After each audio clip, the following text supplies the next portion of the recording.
Disarikan dari kajian Pustaka Buya Hamka rahimahullah. Akhlak dalam Kamus Besar Bahasa Indonesia diartikan sebagai budi pekerti atau kelakuan.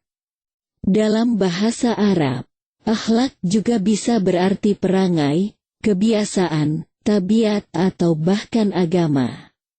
Sementara dalam Kamus Al-Kautsar, akhlak diartikan sebagai ilmu tata krama. Jika dirumuskan, akhlak memiliki pengertian yaitu ilmu yang membahas mengenai perbuatan yang dilakukan oleh manusia, baik terhadap sesama manusia serta pada Tuhannya.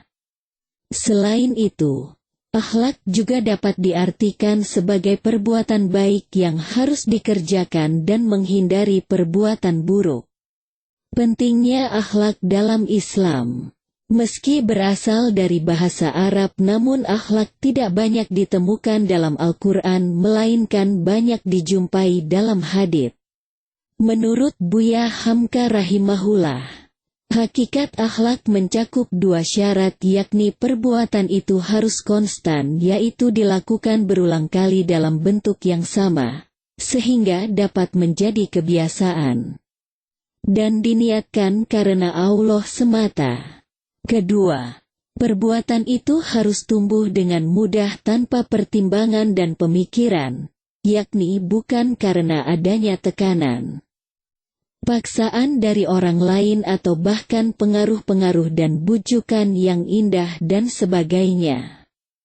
Akhlak yang terpuji merupakan tindakan atau perbuatan yang bagus. Sementara akhlak yang jelek merupakan segala jenis tindakan yang jelek dan merugikan. Bukan hanya bagi diri sendiri melainkan juga bagi orang lain. Akhlak terpuji merupakan akhlak Islami yang tidak hanya membawa kebaikan namun juga memberi keuntungan bagi orang lain. Lantas bagaimanakah cara meningkatkan akhlak supaya lebih baik dan berguna untuk sesama? Ada beberapa hal cara meningkatkan akhlak. 1. Berbaik sangka terhadap sesama dan kepada Allah Ta'ala. Berbaik sangka dapat dilakukan dengan cara berprasangka baik pada diri sendiri serta pada orang lain. Mereka yang dalam keadaan putus asa, umumnya cenderung berburuk sangka pada Sang Pencipta. Hal ini merupakan tindakan yang harus dihindari. Bersikap optimis dan tidak lantas berputus asa merupakan cara kita dalam berbaik sangka kepada Pencipta. Segala sesuatu yang telah Allah tentukan adalah jalan terbaik bagi kita. Tugas kita hanyalah bersabar dan berusaha untuk menjadi lebih baik lagi sehingga target yang ingin kita capai bisa segera didapatkan. Tanamkan pada diri untuk selalu percaya jika kegagalan yang Anda alami hari ini mengandung hikmah yang dapat kita ambil pelajaran darinya. Allah selalu memiliki maksud tersendiri saat memberikan cobaan bagi para umatnya.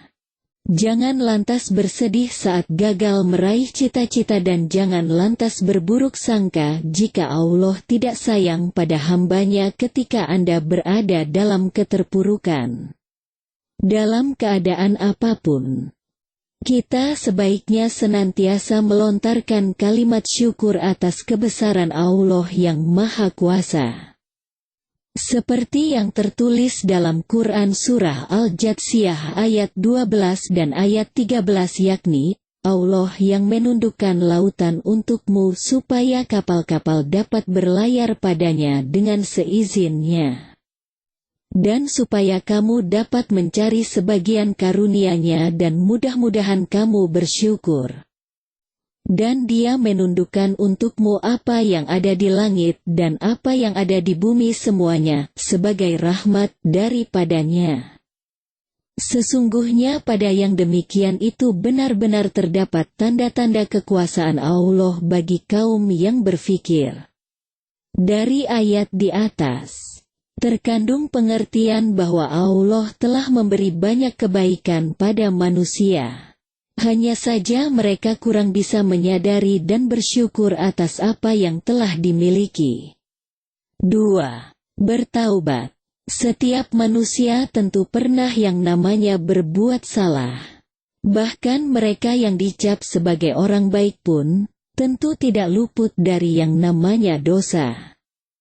Dosa yang dibiarkan berlarut-larut dan terus-menerus dilakukan merupakan hal yang buruk dan harus dijauhi. Dalam hal ini, segera bertaubat merupakan langkah baik bagi Anda untuk memperbaiki kesalahan yang telah Anda lakukan.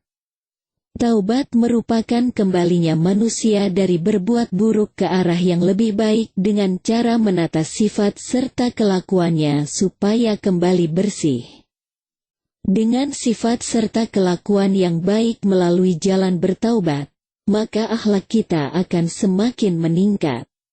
Bagi mereka yang bertaubat dengan bersungguh-sungguh, Allah akan memaafkan kesalahan yang telah diperbuatnya.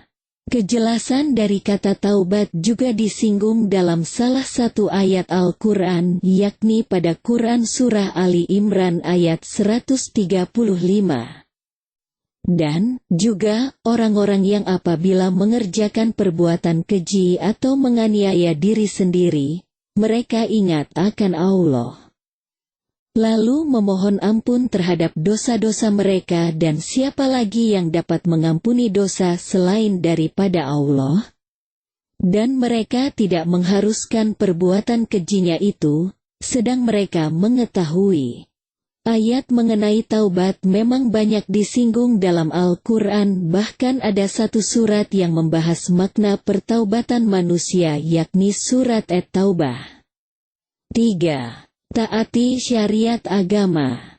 Menaati syariat agama merupakan salah satu cara kita dalam meningkatkan kualitas akhlak kita menuju ke arah yang lebih baik. Menaati syariat dapat dilakukan dengan cara membiasakan diri melakukan hal yang baik dan bermanfaat.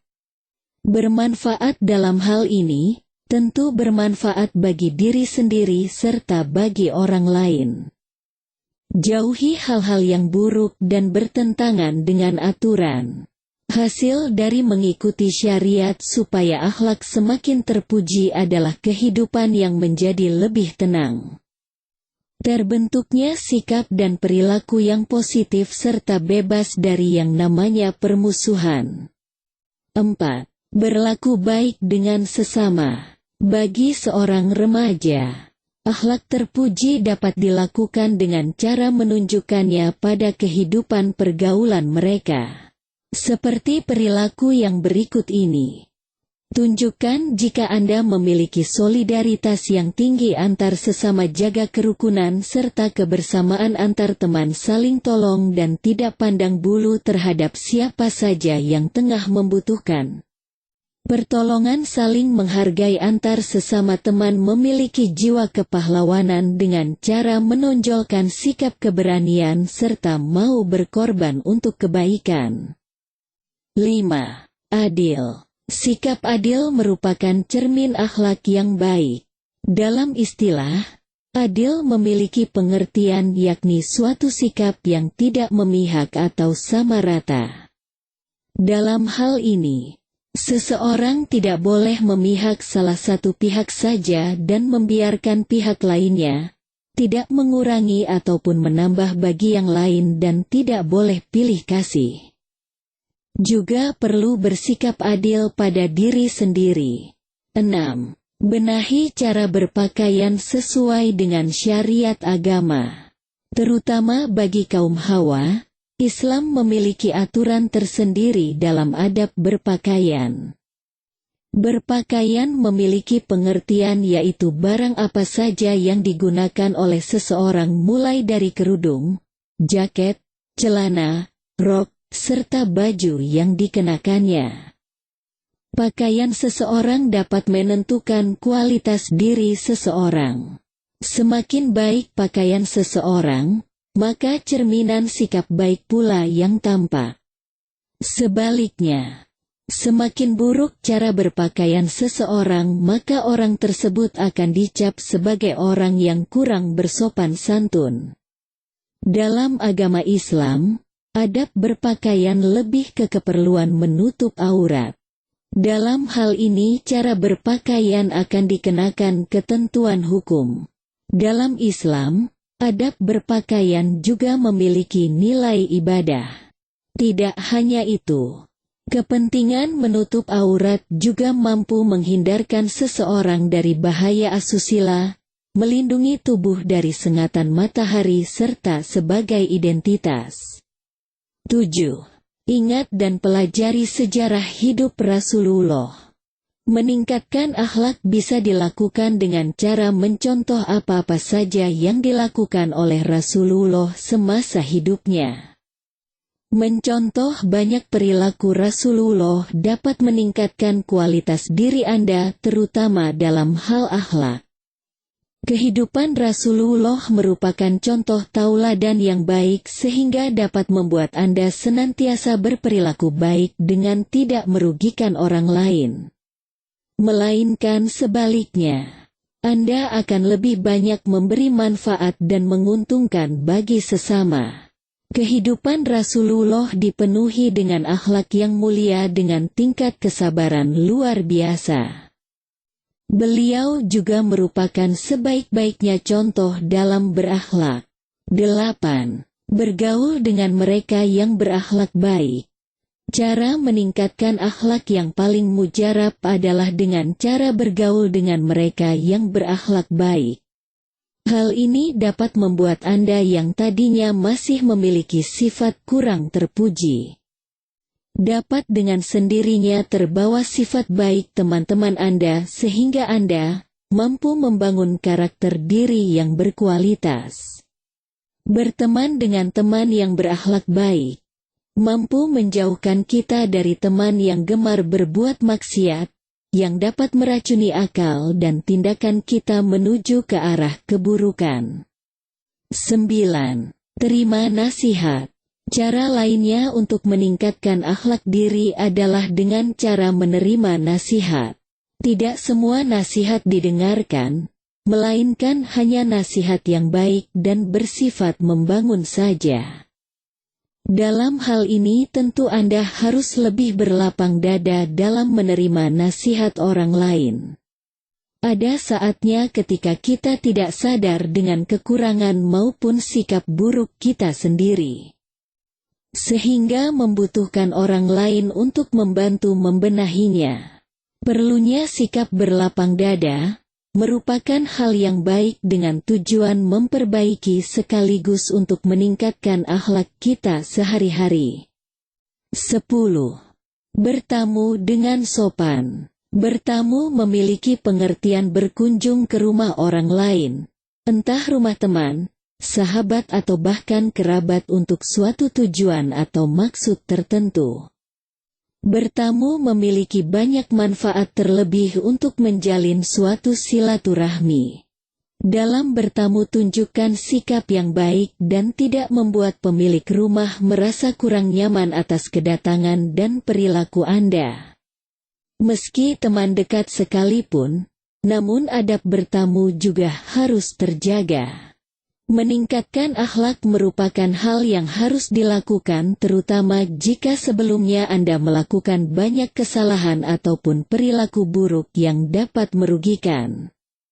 Meningkatkan akhlak baik tentu harus dilakukan dengan niat yang tulus dan tinggi. Tanpa adanya niat, maka kemungkinan Anda berbuat buruk dapat berulang kembali. Dalam hal ini, Anda perlu bertaubat dengan sebaik-baiknya dengan tidak mengulangi hal buruk yang telah Anda lakukan. Melakukan akhlak baik juga harus dilakukan sebagai suatu kebiasaan. Wallahul a'lamu bishawab. Semoga bermanfaat.